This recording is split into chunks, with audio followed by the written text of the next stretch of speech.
आइए हम वचन सुनने से पहले प्रभु को पुकारें कि हे प्रभु, हम सबके जीवन में, हमारे आत्मा में, हमारे शरीर के तमाम इंद्रियों में अपना नियंत्रण कर पिता। कि जो लोग इस वक्त मुझे सुन रहे हैं, देख रहे हैं, चाहे जिस जगह से भी हों, जिस माध्यम से भी मुझे देख रहे हैं, सुन रहे हैं प्रभु, उन सबको पिता अपने नियंत्रण में ले, मुझे अपने नियंत्रण में ले प्रभु। और हे दयालु पिता, जिस उद्देश्य के तहत तू आज का ये दिन, आज का ये पल हमारे जीवन में दिया, उस उद्देश्य को पूर्ण कर प्रभु। कि हे प्रभु, धन्यवाद करते हैं पिता कि तूने गर्भ से लेके अब तक हम सबको संभाला, हमारी छोटी से लेके बड़ी सारी ज़रूरतों को अपने शाही खत्ते खोल के पूर्ण किया। धन्यवाद करते हैं प्रभु कि आज का एक नया दिन दिया और उसे एक नए अध्याय के रूप में हमारे जीवन में जोड़ दिया प्रभु, इसलिए तेरा धन्यवाद। धन्यवाद करते हैं इस वक्त जितने लोग मेरे समक्ष उपस्थित हैं उन तमाम लोगों के लिए, और जो लोग मुझे किसी भी माध्यम से कहीं से भी देख रहे हैं उन तमाम लोगों के लिए, उनके परिवार, उनके सगे संबंधी, उनके जीवन से जुड़े हर बात, हर कार्य, हर लोग के लिए तेरा धन्यवाद। धन्यवाद करते हैं पिता हम सबकी अगुआ सिस्टर एस्थर के लिए, और ऐसे जितने तेरे दास दासी सेवक हैं प्रभु, उन सब के लिए तेरा धन्यवाद। हमारे जितने सहयोगी भाई बहन हैं उन सब के लिए तेरा धन्यवाद करते हैं। और धन्यवाद करते हैं पिता, तूने हमारे शरीर को अपनी महिमा के लिए, अपने राज्य के विस्तार के लिए चुना है पिता, इसलिए तेरा धन्यवाद करते हैं। कि हे दयालु पिता प्रभु, गर्भ से लेकर अब तक हमने अनगिनत पाप किए हैं प्रभु, उस पाप के लिए आज फिर से तुझसे क्षमा चाहते हैं कि हम सबके गुनाह पाप से हमें शुद्ध कर, पवित्र कर, और जिस उद्देश्य के तहत यीशु को हम सबके जीवन में भेजा, पृथ्वी पे भेजा, उस उद्देश्य को पूर्ण कर प्रभु। कि हे दयालु पिता, तू जानता है कि मुझे सचमुच कुछ नहीं आता, लेकिन बार बार तू हमारे शरीर को, हमारे ज़ुबान को अपने सामर्थ्य के द्वारा इस्तेमाल करता है, इसलिए तेरा धन्यवाद करते हैं। कि फिर से तू आज मेरे माध्यम से अपने बच्चों से बातें करने जा रहा है प्रभु, इसलिए तेरा धन्यवाद।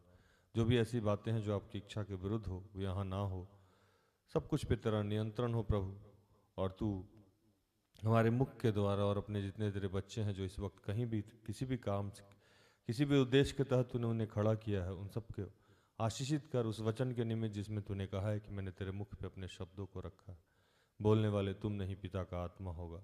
तो आइए प्रभु, हम सबको सुनने और सुनाने में हमारी मदद कीजिए। जो भी दुष्टता की बातें हैं, जो भी नकारात्मक बातें हैं, जो भी क्लेश की बातें हैं, जो भी बाधा उत्पन्न करने वाली बातें हैं, उन तमाम बातों को समाप्त करते हुए इन तमाम प्रार्थना को प्रभु यीशु के जीवित और पवित्र नाम से मांगते हैं। दया से सुन और स्वर्ग के राज में ग्रहण कर, आमीन। हालेलुया। ठंड लग रही है? नहीं ना? अच्छा खासा मौसम है। सर्दी का मौसम वैसे भी बहुत प्यारा मौसम होता है। सबसे ज़्यादा ठंड जानते हैं कहाँ होता है? मन में। मन में। यहाँ सबसे ज़्यादा ठंड होता है, दिल में, दिमाग में, मन में सबसे ज़्यादा ठंड होता है। जो मन में जब ठंड घुस जाए तो उसका कोई इलाज नहीं है, उस आदमी को मतलब ठंड लगते रहेगा। मेरे सेवकाई से जुड़े बहुत सारे लोग ऐसे हैं जो सर्दी का नाम सुनते ही ट्राउजर इनर पहन लेते हैं। हालेलुया। मतलब सर्दी आया, वो ट्राउजर इनर और वो वेस्ट बंगाल डोरा, पता नहीं किन किन कंपनी का वो मोटा मोटा गंजी जो आता है ना, वो पहले नीचे ऊपर चारों तरफ पहनेंगे, और वो तब तक पहनते रहेंगे जब तक अप्रैल नहीं आए। अब क्या है, वहां मन में आता है कि अब गर्मी आ गई है। आज हम लोग जिन विषय पे चर्चा करेंगे वो हमें मन के बारे में ही है।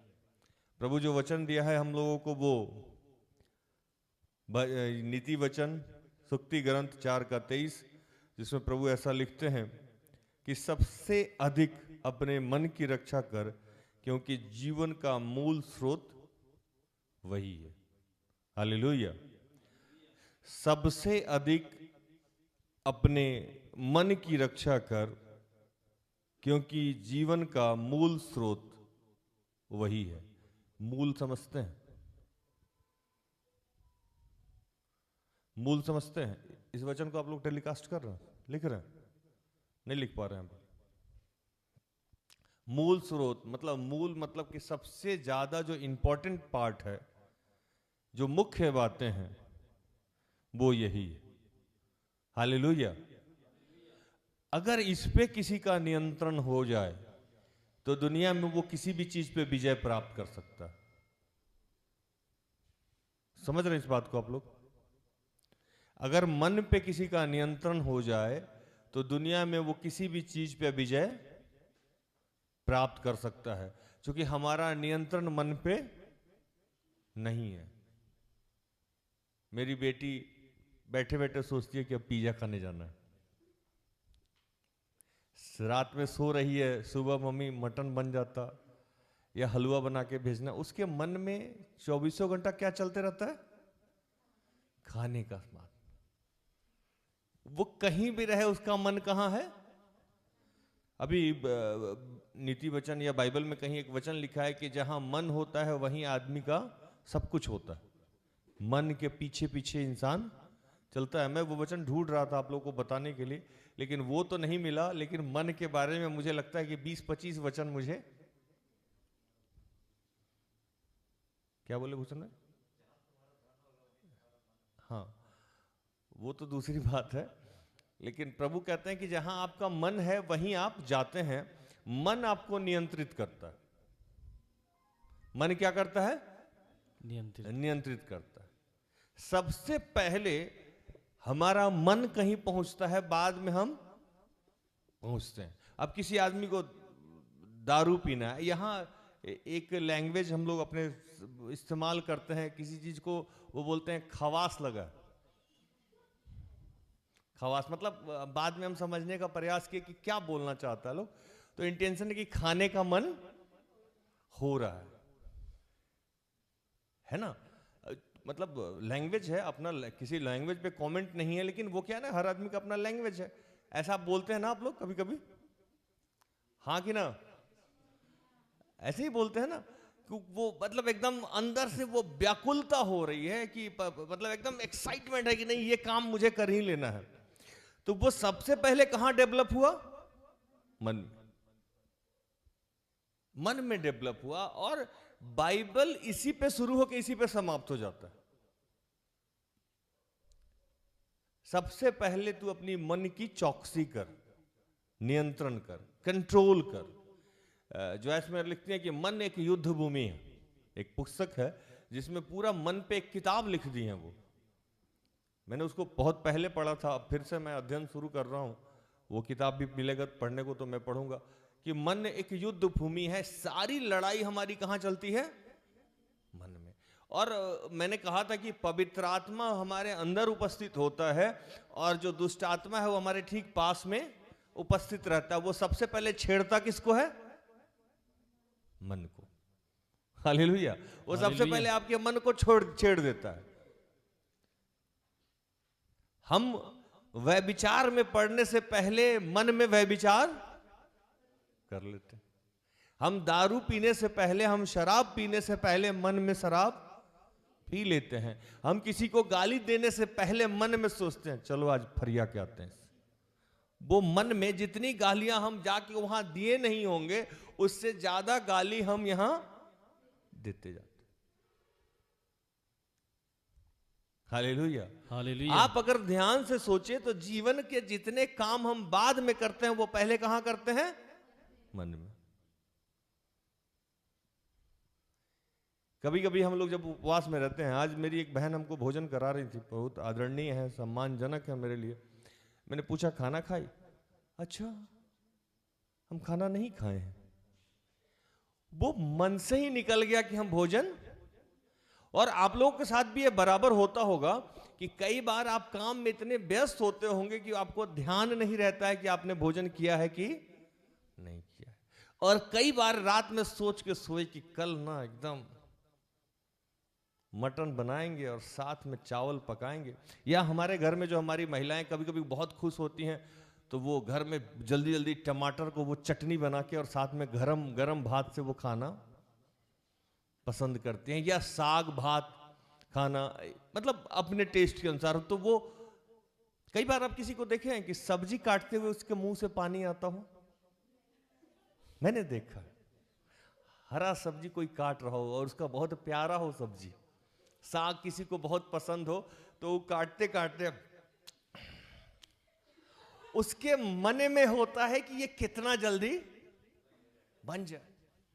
मेरी बेटी है, उसको मटन कटवाने में बहुत मजा आता है। वो बकरा या कुछ भी वैसे कटवाती है और वो देखती है कि कैसे ये कट रहा है। वो मन में वो मतलब वो सोच रही है कि इसको कैसे खा जाए। कभी बहुत नॉर्मल मैं बात बताऊं आप लोग को, कभी किसी भी महिला के सामने अचार लेके चले जाइए। Hallelujah, hallelujah. किसी भी महिला के सामने क्या लेके चले जाइए? अचार। मुंह में क्या होगा? देखिए कितना जोर से बोल रहा है। वो कहां खा ली उसको? मन में। हालेलुया। हालेलुया। इमली लेके जाइए किसी महिला के सामने, मुंह में पानी आ जाएगा। किसी बच्चे के सामने गुपचुप को दिखा दीजिए, गोलगप्पा, मुंह में क्या होगा? पानी आ जाएगा।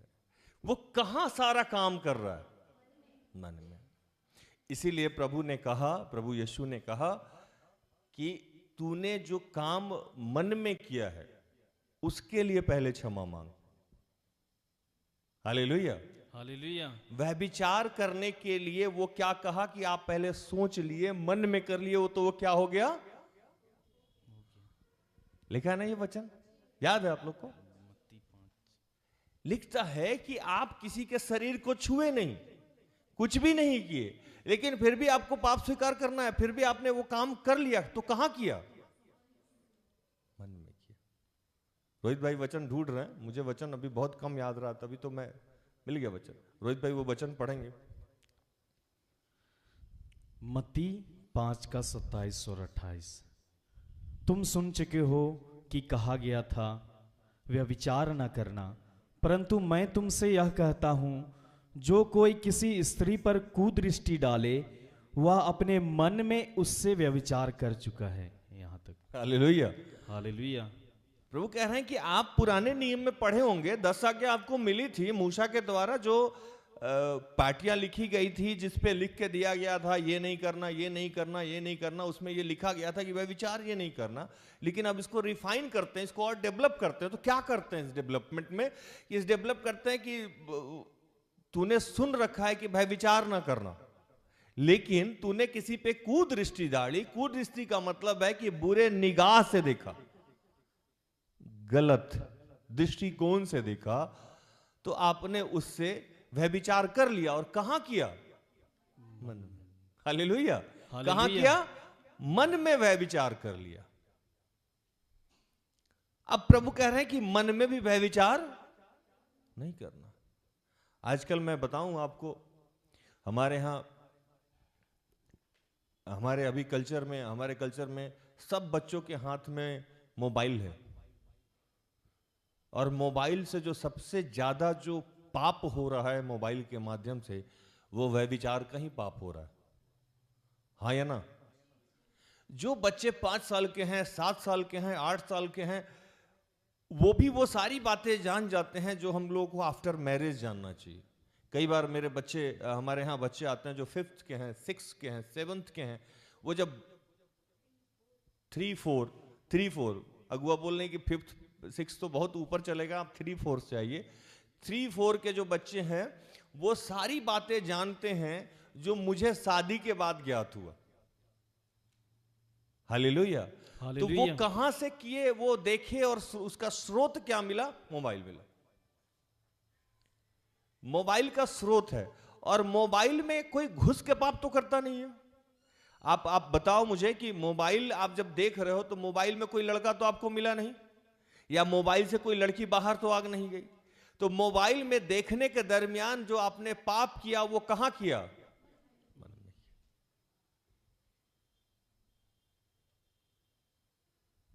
हालेलुया। हालेलुया। मोबाइल में जो देखने का जो आपने पाप किया वो कहां किया? मन में कर लिया।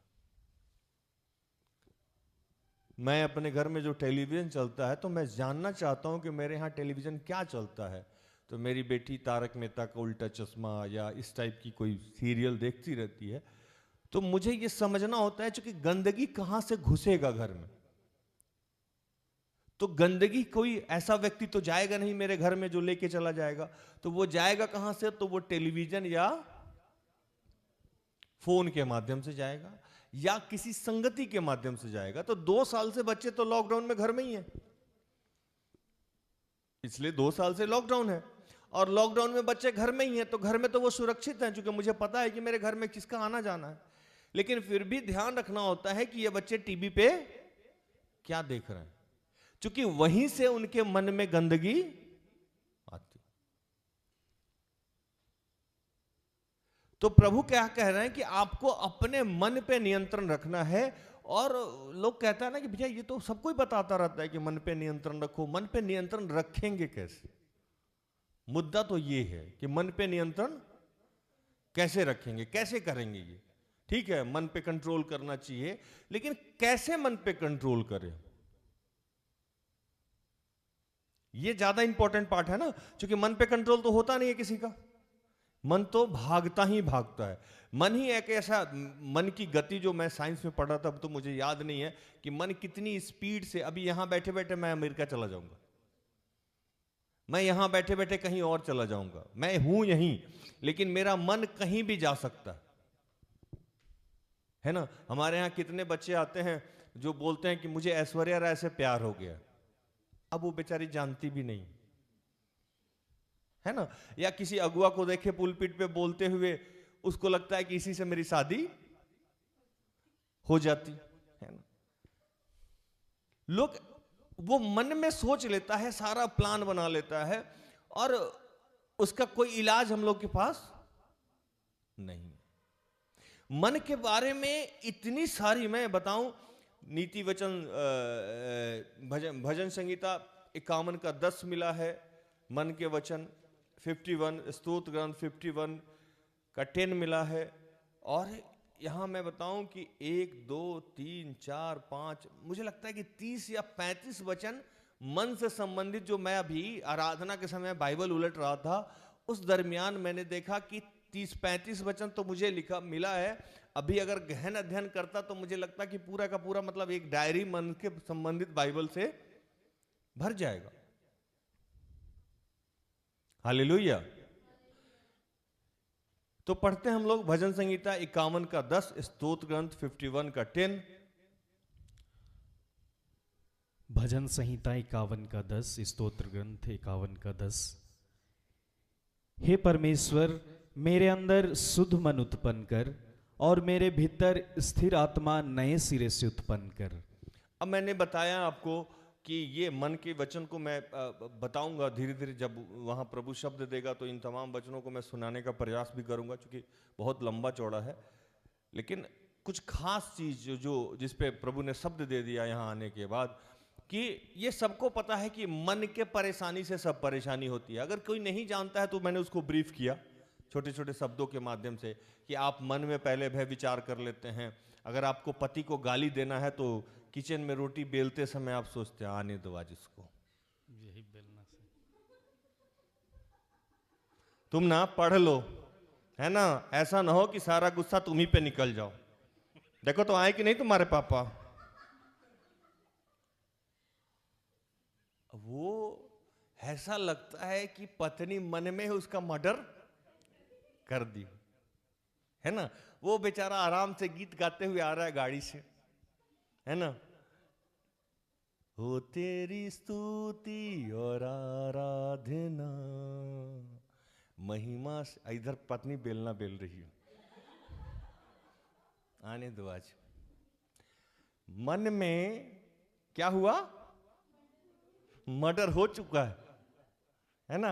अब उसको सिर्फ मतलब प्रैक्टिकली संभव करना है, मन में ही सारा काम हो गया। अभी एक चीज और याद आया, कुछ बच्चियां मुस्कुरा रही है, मन में ही वो शादी का प्लान करती है। मन में मेरा हस्बैंड गोरा होता, मेरा हस्बैंड क्लीन शेव होता, है ना, या मेरा हस्बैंड सांवला होता, थोड़ा लंबा, थोड़ा हल्का दाढ़ी वाला होता। ये सारा प्लान मन में पिछले कुछ वर्षों से मन में कितनी बार उसकी शादी हो गई है, इसलिए प्रभु बोला तू जब मन में कर ही ली है तो कुछ दिन और रुक। हालेलुया। जब प्रभु ने कहा कि मन में भय विचार कर सकते हो तो वो हो सकता है, तो बेटा मन में तुमने शादी भी तो कर ही लिया है, तो कुछ दिन प्रैक्टिकल के लिए रुक जाओ। है कि नहीं? सही है कि नहीं? तो सॉरी, खांसी पिछले 4-5 दिन से मुझे बहुत परेशान किया हुआ। तो मन में हम लोग ये सारा काम करते रहते हैं, जिसको मैंने आपको बताया कि मन में कितनी सारी बातें होती है। और मैं जब अपनी बात बताता हूँ, फिर वहाँ मैं जाऊँगा। जब मैं बचपन से जी रहा था, सोच रहा था, तो मैं रोज मन में ये सोचता था कि अमीर आदमी बनूंगा। Hallelujah, hallelujah. एक दिन अमीर आदमी बनूंगा, खूब टसन से जीवन जिया करूंगा, अच्छे अच्छे वस्त्र पहना करूंगा, महंगी गाड़ी में चला करूंगा, ढेर सारा धन संपत्ति होगा, जिसकी भी जो जरूरत होगी वो बांट दिया करूंगा। मैंने बचपन में ही सोच रखा था कि जब भी प्रभु मुझे पैसा देगा तो मैं एक स्कूल जरूर खोलूंगा। मैंने बहुत पहले बताया था कि कुछ प्रार्थनाएं मैं 21 साल से करता हूं जो प्रभु ने पूरा नहीं किया है। मेरे अंतिम लक्ष्य जीवन का है कि मैं एक ऐसा स्कूल खोलूं जिसमें जितने भी जरूरतमंद बच्चे हों उनको निःशुल्क पढ़ाया जाए। Hallelujah, hallelujah. क्योंकि मेरा मानना है कि शिक्षा अति आवश्यक चीज है आज के समाज में, और विशेषकर लड़कियों की शिक्षा बहुत जरूरी है। Hallelujah, hallelujah. उस स्कूल में भी अगर प्रभु हमें कभी सामर्थ्य दिया तो उस स्कूल में महिला लड़की बच्ची को पढ़ाने का ज्यादा काम किया जाएगा। क्योंकि मेरा मानना है कि किसी एक जेंट्स को शिक्षित किया जाए तो सिर्फ वो शिक्षित होता है, किसी एक लड़की को शिक्षित किया जाए या उसका आत्मविश्वास बढ़ा दिया जाए तो पूरा का पूरा जनरेशन शिक्षित हो जाएगा। Hallelujah, hallelujah. मानते हैं कि नहीं इस बात को? मानते हैं ना? आज मेरी बेटी को कौन पढ़ाती है? मेरी पत्नी पढ़ाती है, मैं तो नहीं पढ़ाता हूं। अगर मेरी पत्नी अनपढ़ होती तो मेरी बेटी भी शायद अभी उतनी टैलेंटेड नहीं होती, बहुत कठिनाई होती। अगर होती भी तो बाहर से टीचर हायर करना या जो भी करना, लेकिन वो सारा कुछ जो वो सीख पा रही है इजीली, उस पे ये है कि मेरी पत्नी शिक्षित है। तो बहुत समय से ये मेरी प्रार्थना रही कि मैं ये स्कूल खोला। तो बचपन में ही मन में मैं, जिसको लोग आज के भाषा में बोलता है ना, ख्याली पुलाव बनाना, कि कुछ भी सोचते रहना। लेकिन मैं बचपन में ही मन में ये सोचता था कि ये करूंगा, वो करूंगा, वो करूंगा। जब मुझे ये ज्ञात हुआ कि अब मुझे सेवकाई करना है तो मैं हमेशा सोचा कि मैं सेवकाई भी करूंगा तो बहुत विशाल स्तर पे मन में, मैं आराधनालय भी बनाऊंगा तो बहुत बड़ा बनाऊंगा, मैं आश्रम भी बनाऊंगा तो प्रभु के सामर्थ्य से बहुत बड़ा बनाऊंगा। मैं जब पुलपिट पे जाऊं तो मेरी ये इच्छा रही कि प्रभु इतने अभिषेक से भरना, जैसे मैं दूसरे सेवक लोग बड़े बड़े चिन्ह चमत्कार दिखाते हैं और भी बहुत सारे काम होते हैं उनके उपस्थिति से, तो प्रभु मेरे साथ भी ऐसा अभिषेक देना ताकि मैं भी बड़े स्तर से ये काम को कर सकूं। Hallelujah, hallelujah. जब यहाँ आराधनालय का काम चल रहा था तो मैं चाहता था एक बाथरूम आगे और एक बाथरूम पीछे में बना के खत्म कर सकता था। आगे पीछे का मतलब कि एक पर्सनल और एक गेस्ट लोगों के लिए। ऐसा मैंने नहीं किया। लॉकडाउन के समय में मेरे मन में था, मुझे प्रकाशन की बात छोड़ दें, वो तो बात की बात है, नॉर्मल बात करें तो मेरे मन में ये था कि यहाँ सैकड़ों लोग आएंगे और उनको बाथरूम का प्रॉब्लम नहीं होना चाहिए। जब मैंने स्टेज बनाया तो मैंने स्टेज में उस समय ही मैं सबको खड़ा कराता था कि एक साथ स्टेज पे कितने लोग खड़े हो सकते हैं। वो मेरे मन में था कि आने वाले समय में यहाँ बहुत सारे लोग आएंगे और किसी भी चीज की कमी नहीं होनी चाहिए, बेसिक चीज की कमी नहीं होनी चाहिए। वो कहाँ था? मेरे मन में था। Hallelujah, hallelujah. मन में जो बीज आप बो रहे हैं वही जाके आगे पेड़ और पौधा हो जाता, उसी का आप फल काटते हैं जीवन में। आप समझ रहे हैं मेरी बात को? तो मन की चौकसी इसलिए करना है कि आज हम लोग क्या करते हैं। कोई भी आदमी आता है, आज दोपहर की प्रार्थना में मैं बता रहा था कि कोई भी आदमी यहाँ आता है, या हमारे बच्चे जो हमारे साथ 35-30 बच्चे हैं जो रेगुलर यहाँ हमारे साथ काम करते हैं, उनके मन में हम लोग रोज डालते हैं ऑलिव ऑयल। क्या डालते हैं? Olive oil. सब ठीक है, प्रभु का नियंत्रण है। ये हम लोग कहां डालते हैं इस बीज को? मन में। आप सुंदर दिख रही हो, आप स्मार्ट हो, आप एक दिन इस परिस्थिति से बाहर निकल जाओगे, आप एक दिन तरक्की कर जाओगे, आप आईएएस बन जाओगे, आप आईपीएस क्रैक करोगे। ये सब हम लोग कहां डालते हैं? मन।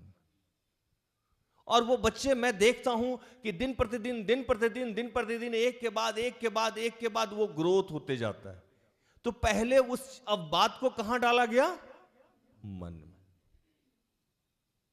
अब आप पूछेंगे कि राज भैया इतना सारा कहानी तो आपने कह दिया, मैंने समझ भी लिया, ठीक है, लेकिन ये मन को नियंत्रित कैसे करना है? तो उसके लिए हम लोग जाते हैं भजन संहिता 51 के 10 पे, स्तोत्र ग्रंथ 51 का 10 रोहित भाई पढ़ेंगे। भजन संहिता स्तोत्र ग्रंथ 51 का 10।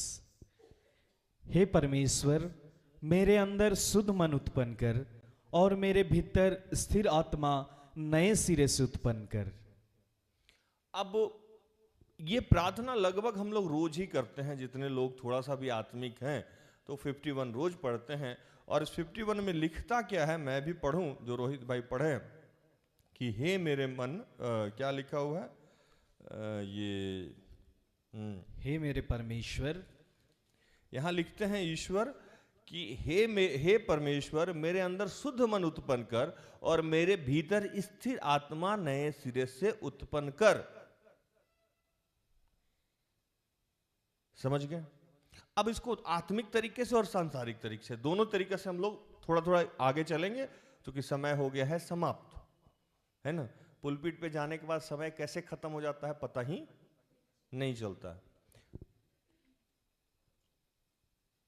निरंतर पहले ये हम लोगों को प्रार्थना करना है कि प्रभु हमारे अंदर शुद्ध मन उत्पन्न कर। क्या कर? शुद्ध मन उत्पन्न कर। और ये तो प्रार्थना हो गया, तो शुद्ध मन उत्पन्न करने के लिए आपको क्या करना है, इस पे थोड़ा सा विचार करेंगे। शुद्ध मन उत्पन्न करने के लिए, जैसा मैं हमेशा बताता रहता हूं कि इंसान या तो पास्ट में जीता है या तो फ्यूचर में जीता है। वर्तमान में बहुत लोग कम जीते हैं। Hallelujah, hallelujah. हम सब के अंदर बीते समय की इतनी गंदगी भरी हुई है कि उससे हम लोग बाहर नहीं आ सकते। अब जैसे इसको साधारण भाषा में बात करें, आपके पिता ने आपके साथ कोई गलत व्यवहार किया, उसका यह मतलब नहीं है कि दुनिया के जितने ही लड़के या बुजुर्ग हैं वो भी गलत कर रहे हैं, लेकिन आप उनको कहां से अटैक कर रहे हैं? पिता से। आपके घर में कोई आदमी शराब पी के मर गया हो, या आपके घर में जितने लोग हैं वो शराब के नशे में धुत हैं या परेशान है, ये कड़वाहट आपके अंदर बचपन से पला बड़ा है। अब इसके लिए किसी का अगर सर्दी से भी आंख लाल हो या धूप में पड़ के आंख लाल हो, आप उसको मतवार बोल रहे हैं। यही बोलता है ना लोग यहाँ का, है ना। हम मतलब नशेड़ी बोल रहे हैं, तो भैया ये तो उसकी गलती नहीं है ना। ये कहां है आपके? ये आपके मन में प्लांट है ना। आपको भी अपने भूतकाल की स्थिति से बाहर आना चाहिए। और इसके लिए साधारण सा तरीका जो मैंने बाइबल में देखा है, सीखा है, हर परिस्थिति के लिए बाइबल में कोई ना कोई वचन है ना। अभी यहां जो लेफ्ट साइड में खड़ा है वो बोल रहा है कि रोहित, तुम्हारा स्वेट सेट खरीदने के लिए तुम्हारे पास पैसा नहीं है। कैसा सेवकाई करता है भाई तू, दिन भर प्रभु का काम करता है, लेकिन तुम्हारे पास उलन कपड़ा खरीदने के लिए पैसा नहीं है। इधर से जो प्रभु का जो वचन है कि यहोवा मेरा चरवाहा है, मुझे कुछ घटी ना होगी, इसको बार बार आपको बोलना है, क्योंकि इसको आपको जवाब देना है। ये एक बहुत नॉर्मल तरीका है जो पिछले बार रोहित भाई समझाने का प्रयास कर रहे थे। उससे भी आप अपने मन को शुद्ध कर सकते हैं और बीते समय की स्थिति से अपने आप को निकालने का प्रयास करें। अगर दुनिया में हम बीते समय में जितने ठोकर खाए हैं उसको मन में रखेंगे, है ना, तो आगे हम नहीं बढ़ सकते हैं। क्योंकि मन पे हम एक नया नींव डाल रहे हैं। क्या डाल रहे हैं? एक नया नींव डाल रहे हैं। नींव मतलब फाउंडेशन का काम कर रहे हैं। आप पुराना चीज उसमें से निकाल के फेंकना ही नहीं चाह रहे हैं, तो नया फाउंडेशन कैसे पड़ेगा? Hallelujah, hallelujah, hallelujah, hallelujah. नया फाउंडेशन उसमें कभी भी नहीं पड़ सकता है, क्योंकि आप जब तक पुराना उतारेंगे नहीं, नया पहन नहीं सकते। आपको आपको अपने मन को खाली करना होगा। आप पिछले समय में कर्ज लिए थे और उस कर्ज से प्रताड़ित हैं। आज अगर आप उसी डर में जी रहे हैं तो आज आप बिजनेस नहीं कर सकते। धीरू भाई अंबानी अगर उसी डर में जीते तो आज धीरू भाई अंबानी को हम लोग नहीं जानते। वो भी पेट्रोल पंप पे पेट्रोल बेचते थे ना, है ना। उन्होंने क्या किया? अपने मन को एक नया किया, शुद्ध किया, आगे बढ़ने का प्रयास किया। बीते जीवन में जो भी घटनाएं घटी थी उससे वो निकाल के बाहर आए। जॉयस मेयर कहती हैं कि मेरे पिताजी ने मुझे प्रताड़ित किया, है ना। जो फर्स्ट हस्बैंड उनके आए वो भी उन्हीं के साथ वैसा ही किए, और उसका वो बदला किससे लेती रही? अभी जो एट प्रेजेंट हस्बैंड है। तो ये परेशानी कहां थी? उनके मन में थी। उनके अभी के पति खराब नहीं थे, लेकिन उनके मन में इतना सारा भय और इतना सारा कुंठित स्थिति बैठा हुआ था, जिसके लिए इसको भी आप प्रताड़ित कर रहे। Hallelujah, hallelujah. तो आज हम लोग दो तरीका पे बात करी। एक तो आपको निरंतर प्रार्थना करना होगा प्रभु से कि प्रभु मेरे मन को शुद्ध कर। दूसरा कि आपको भी प्रयास करना होगा कि बीती बातों को आप भूलें, लेकिन आप भूल नहीं रहे हैं, उसको किसी पे इस्तेमाल कर रहे हैं। Hallelujah, hallelujah. आप खुद नहीं, आपको लगता है कि आप भूल गए हैं, आप भूले ही नहीं है। कैसे भूले हैं आप? अगर आप भूले रहते तो कोई आदमी को आप नहीं कहते ना कि आप इसी की तरह बात करते। Hallelujah, hallelujah. आप मुझसे बोल जरूर रहे हैं कि पहले मैं जिसके साथ पहले काम करता था या करती थी वो अब मेरे जीवन में कोई महत्व नहीं रखता है। लेकिन अचानक से कोई व्यक्ति अगर बोलता है, आप बोलते हैं कि आप तो उसी की तरह बोल रहे हैं। तो आप भूले हैं उसको, भूले हैं। वो कहां है? आपके मन में। वो कहां है? आपके मन में। मैं एक महिला को जानता था जो बस से सफर कर रही थी किसी एडल्ट आदमी के सामने, मतलब वो छोटी बच्ची थी, और वो किसी के मतलब बस में सीट नहीं मिला, किसी के गोद में बैठ गई, और वो जो व्यक्ति था वो 30, 35, 40 साल का या उससे भी बुजुर्ग था। वो बैठने के तरफ में जो स्पर्श किया वो गलत तरीका से स्पर्श करने लगा। Hallelujah, hallelujah. वो गलत तरीका से स्पर्श करने लगा, और जब वो बड़ी होती गई, बड़ी होती गई, बड़ी होती गई, जब बहुत बड़ी हो गई, आज भी किसी लड़के को देख के वही भय उनके जीवन में सम्माहित हो जाता। वो कहां था? वो बातें कहां बस गई थी? उनके मन में। गरीबी और अमीरी कोई चीज नहीं होती है, ये कहां होता है? मन में। मेरे अकाउंट में कोई पैसा नहीं होता है, फिर भी मैं जीता हूं, क्योंकि मेरे मन में है कि मैं गरीब नहीं हूं। और मैं ऐसे बहुत सारे लोगों को जानता हूं जिनके अकाउंट में 50 लाख, 60 लाख, 70 लाख रुपया भी पड़ा हुआ है। उन लोगों को हम लोग बोलते हैं कपड़ा कल से अगर चेंज करके नहीं आए तो फाड़ देंगे।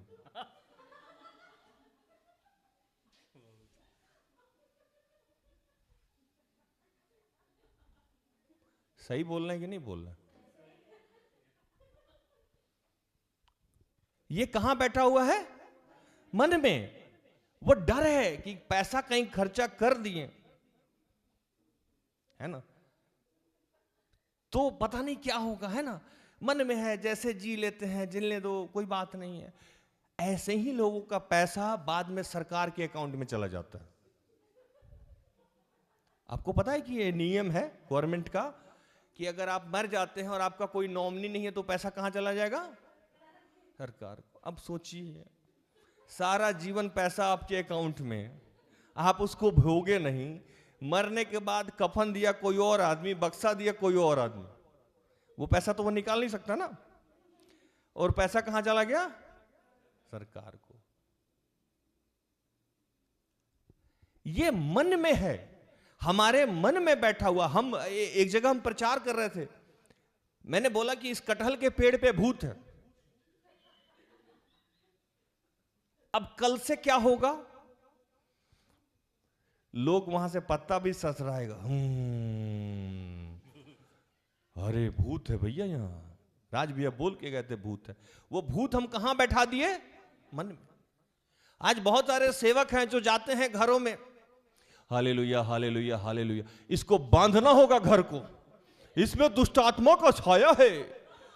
अरे तेरी के, है ना। अब वो अगला आदमी आया, राज भैया, है ना, बहुत कष्ट है। कैसे पता? एक भाई आए थे, बोले घर को बांधना होगा।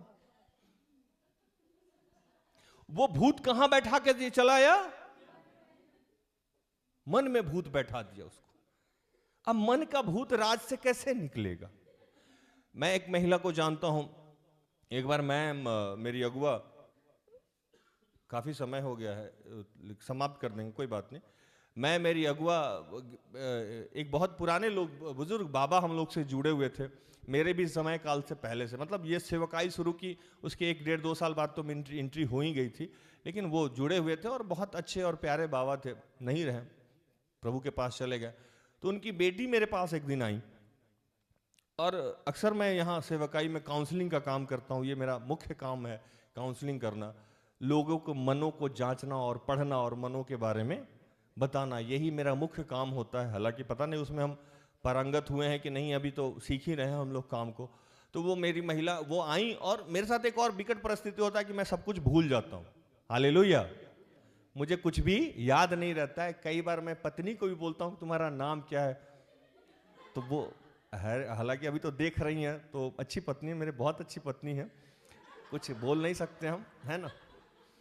तो मैं भूल जाता हूँ। कई बार मेरी बेटी का नाम उन्नति है, वो भी मैं भूल जाता हूँ। मतलब अचानक से मैं भूलना शुरू हो जाता हूँ। और प्रभु को धन्यवाद कि इससे मुझे फायदा होता है। किसी का हिस्ट्री जान के मैं काउंसलिंग नहीं करता हूं। अचानक से मुझे कुछ भी याद नहीं रहता है कि पीछे मैंने क्या बताया या क्या प्रचार किया या क्या उसके बारे में प्रभु का आत्मा बताया, ये मुझे कुछ भी याद नहीं रहता है। और जब मैं बैठ के बात करता हूं तो फिर वो पवित्र आत्मा मुझे धीरे धीरे करके कनेक्ट करता है, और इससे मुझे बहुत फायदा होता है। मैं प्रभु को धन्यवाद इसलिए करता हूं, नहीं तो जितने लोगों से आज तक मैं लाखों लोगों से मिला, अगर उन सब की बीमारी और परेशानी मैं याद रखता तो मैं खुद भी सो नहीं पाता। हालेलुया। तो इसलिए प्रभु ने ठीक किया कि मैं भूल जाता हूं, है ना। तो वो महिला आई, और महिला से मैंने कभी पहले बोल दिया होगा कि आपके घर में कोई बहुत बड़ी विपत्ति आने वाली है। वचन में आया होगा, सिस्टर एस्तर दी होंगी वचन कि बहुत बड़ी विपत्ति आने वाली है। वचन का मैंने व्याख्या किया पवित्र आत्मा के सामर्थ्य से, और मैं भूल गया, चला गया। कुछ सालों के बाद, तकरीबन 6 महीना या 1 साल के बाद, वहां से फोन आया कि उनके पति नहीं रहे, है ना। और पति का दुर्घटनाग्रस्त कैसे हुए, तो शायद वो बाथरूम में स्लिप कर गए थे और बाथरूम में ही रह गए। और वो ठीक मतलब 35, 36 या 40 साल के होंगे, काफी यंग थे वो। उनका देहांत हो गया। कुछ दिनों के बाद वो हम लोग के लिए प्रार्थना के लिए बुलाई, लेकिन हम लोग के साथ परेशानी होता है कि प्रभु का आत्मा जब तक बोलेगा नहीं, हम लोग कहीं जा नहीं सकते हैं एकदम से। तो हम लोग नहीं जा पाए किसी अवस्था से। बहुत दिनों के बाद वो काफी जगह गई और प्रार्थना कराया, सब कुछ हुआ। उनको रात में उनका पति चलते फिरते नजर आने लगा। Hallelujah, hallelujah. क्या हुआ उनके साथ? उनका पति ना रात में चलते फिरते नजर आने लगा, और वो सारी स्थिति होने लगी। रात में उनको साउंड मिलता था। खैर, बहुत दिनों के बाद प्रभु का आत्मा हम लोग को प्रेरित किया, और हम लोग एक दिन उनके यहाँ पहुंच गए। मैं गया, मेरी अगुआ गई, और एक मेरे भाई हैं जो अभी नहीं है, मतलब यहाँ नहीं बैठे हैं, कहीं गए। तो मुझे हमेशा, मैं बेनी हिल साहब को देखता था, तो मुझे लगता था कि प्रभु ऐसा अभिषेक मुझे भी देना कि ऐसे फूंक मारूं, कुछ हो जाए। वो है, मन में मेरा है कि मैं भी कुछ ऐसा करूं, प्रभु मुझे इसकी तरह इस्तेमाल करे। ये सपना है, ये नहीं बोल रहा हूं कि मेरे पास ये है, लेकिन मेरे मन में है कि कुछ बड़ा होना चाहिए जीवन में। अगर यही काम करना है तो बड़ा काम करना चाहिए, बड़े स्तर पे करना चाहिए। इसके लिए प्रभु मेरे से जो भी कुर्बानी लेना है ले लो, लेकिन वो जो तू बड़े बड़े सेवकों को दिया है वो मुझे भी दे दो। Hallelujah, hallelujah. अब मैं जब गया तो मैं और मेरा भाई था, मैं ऐसे ऐसे कर रहा था, मैं ढूंढ रहा था कि कुछ दिख जाए। हालांकि मुझे कुछ वैसा दिखता नहीं है जैसे सिस्टर एस्तर को दिखता है, लेकिन मैं महसूस हो जाता है, फीलिंग्स है, ये आत्मिक बातें हैं, बाद में किया जाएगा। मैं जब घर में गया तो वो बहन आई मेरे साथ, बहुत देर रोने लगी। मैंने बैठ के बात किया, ना मुझे वहां कोई दुष्ट आत्मा दिखा, ना सिस्टर एस्तर को कोई दुष्ट आत्मा दिखा। मैंने जब काउंसलिंग करना शुरू किया तो मुझे ये ज्ञात आया कि कोई व्यक्ति अगर किसी हस्बैंड वाइफ का जो रिलेशन होता है वो ऐसा रिलेशन होता है कि वो इनबिल्ट हो जाता है, मतलब एक मन हो जाता है, एक तन हो जाता है। वो उठना बैठना खाना पीना, अब वो रात में महसूस कर रही थी कि उनका हस्बैंड सोया हुआ है, ये उनके मन में बैठा हुआ था। क्योंकि वो पिछले 30 साल से 20 साल से शादीशुदा जिंदगी जीती हुई आई थी, तो वो यूज टू हो गई थी, वही चीज वो फील कर रही थी। वहां कोई दुष्ट आत्मा उनके मन से उनका हस्बैंड नहीं गया था। हालेलुया। हालेलुया। उनका जो हस्बैंड था वो अपने मन से नहीं निकाल पा रही थी, और इसी के लिए वो उसको प्रैक्टिकली देख पा रही थी, समझ पा रही थी, उनके दिमाग में मन में भरा पड़ा था। और मैंने काउंसलिंग किया, प्रभु की दया से अब वो चंगी भली हैं, कोई उनको परेशानी नहीं है, प्रभु ने उन पे ऊपर कृपा किया। लेकिन मैं क्या बताया, इसके पहले भी वहां बहुत सारे लोग गए थे जो प्रभु के नाम से ही गए थे और बोले ये दुष्ट आत्मा है, वो दुष्ट आत्मा है, और इसके चलते वो बहन और भी परेशान हो गई थी। और वो उनके कहां डाल दिया गया था, उनके मन में। हम लोग के ठीक चर्च के सामने चर्च है, यहाँ आराधनालय के ठीक सामने चर्च है, और दाहिने साइड में कब्र भी है। अगर मैं बोल दूं कि रात में ठीक 1 बजे के करीब में मुझे लगता है कि वहां से कोई निकलता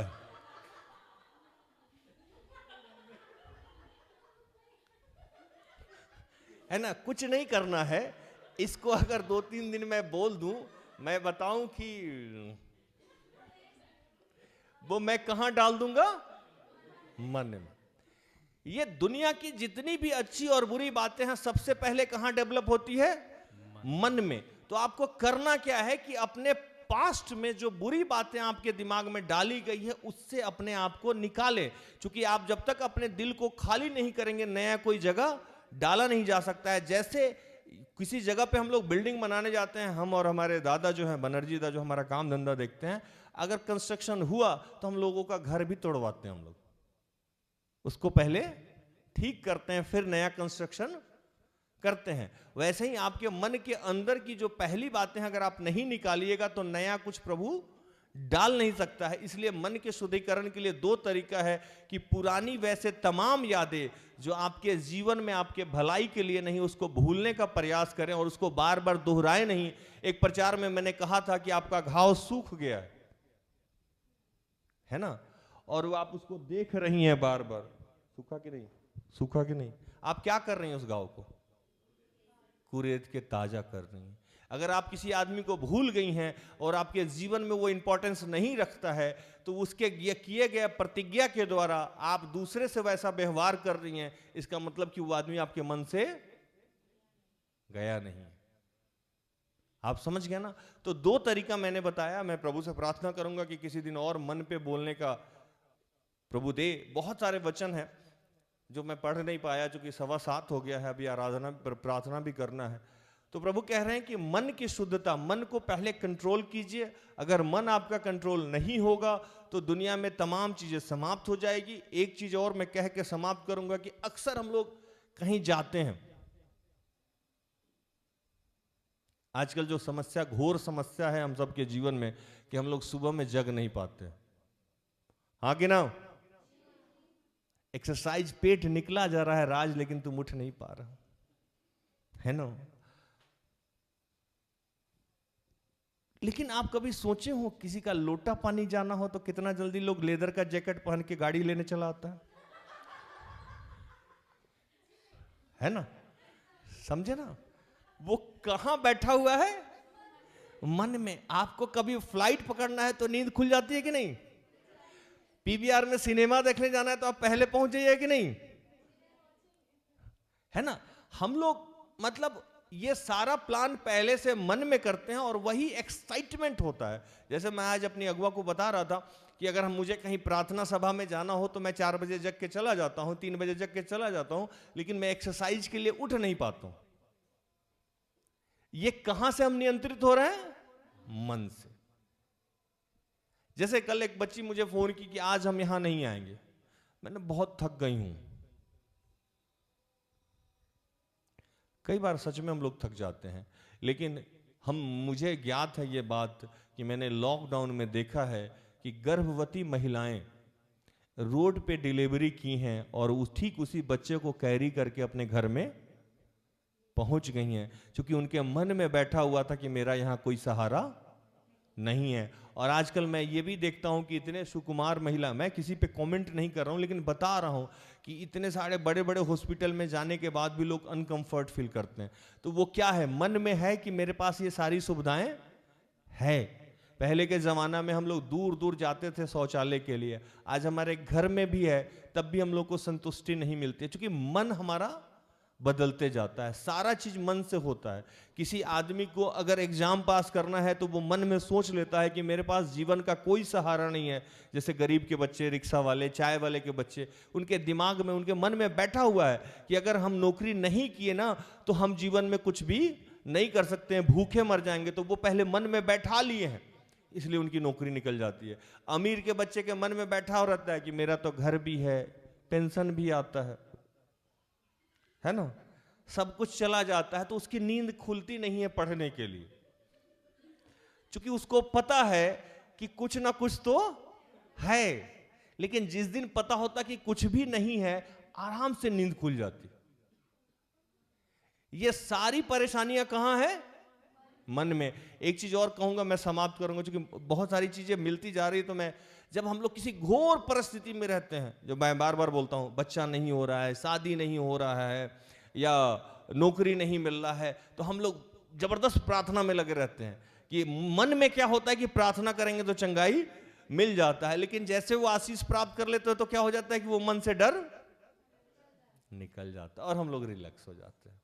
तो प्रभु कह रहे हैं कि मन के शुद्धिकरण के लिए सबसे जरूरी चीज जो है कि अपने पास्ट को भुलाएं, जो भी गंदी यादें हैं उसको भुलाएं और उसकी बार बार चर्चा ना करें और उसको किसी से जोड़े भी नहीं, है ना। जोड़ेंगे तो इसका मतलब आप उसको याद कर रहे हैं और उसको ताजा कर रहे हैं, या उसके अनुसार किसी को नियंत्रित ना करें, या उसके अनुसार किसी का न्याय ना करें। इसका मतलब है कि आपके मन में से अभी वो सारी बातें नहीं निकली है। और दूसरा कि निरंतर 51 के 10 का आशीष मांगना है कि हे प्रभु मेरे मन को शुद्ध कर। अगर आप मन पे नियंत्रित कर लिए तो एक कहा लाइन है ना कि मन के हारे हार है और मन के जीते जीत है। प्रभु इन सारे वचनों से आप सबको और मुझे भी आशीषित करे। आमीन।